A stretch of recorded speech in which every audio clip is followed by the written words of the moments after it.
歡迎嚟到微寶樂視頻。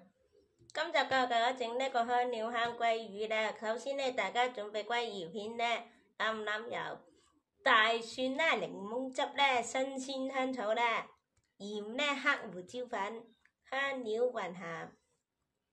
咁呢，首先呢就預熱個烤箱，直接預熱到200度啦。準備啲鮭魚片呢嘅皮面輕輕刮幾刀呢，咁樣呢可以令到調味更好入味。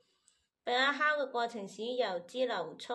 咁喺大碗入邊混入橄欖油、大蒜、檸檬汁、鹽、黑胡椒粉同埋其他混合香料，根據個人嘅口味調整啦。將調好嘅醬料均勻塗喺鮭魚片嘅兩面，建議醃製約15到30分鐘嘅，用鮭魚吸收味道。用咗醃製好嘅鮭魚片呢，喺烤盤上邊呢，就建議呢鋪一啲錫紙咁呢，放入烤箱入邊烤12到15分鐘，或者直到鮭魚熟透並且表面稍微金黃色嘅。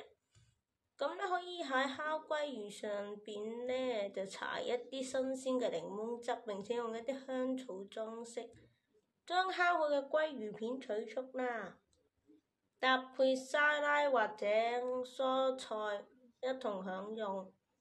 咁呢整好啦，就上桌。